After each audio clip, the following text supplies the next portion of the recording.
Okay, so continuing now, I'll give you a look at another view. Hopefully the computer doesn't fall from the stand now. That was funny before. Anyway, so we just continue here. Okay,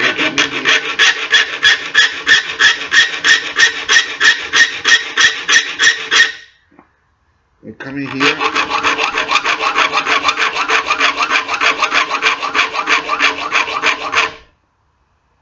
I'm coming here.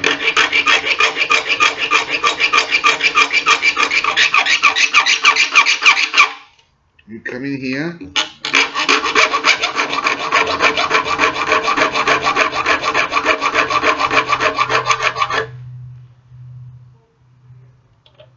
I'm coming here.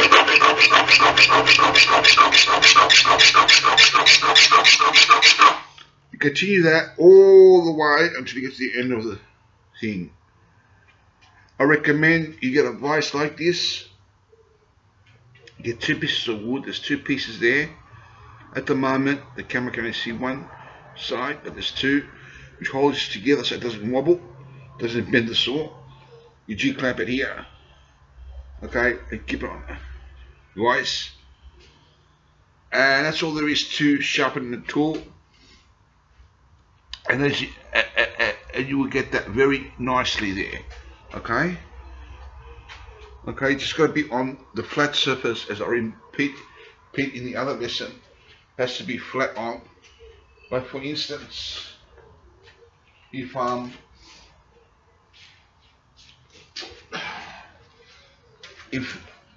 this edge was here and this edge was here, it's like that, okay. The blade has to go flat on this, and on this side it has to be flat. So if it's like this, okay, this is the saw here, okay, the thing in here, the blade, okay, the blade goes like that. So I enlarge the blade like this. If this was one of the blades, the saw has to fit in perfectly like that, okay. For example, this was the blade here, okay.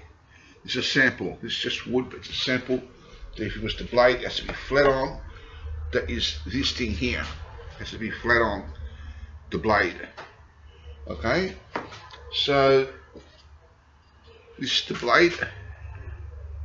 As I repeat, it has to be flat on, like this. That is this thing. It has to be flat on. Okay. So none of these. It can't be like this, or like this, or like this, or like this. It has to be flat on. Thank you for listening, and God be with you all, and take care.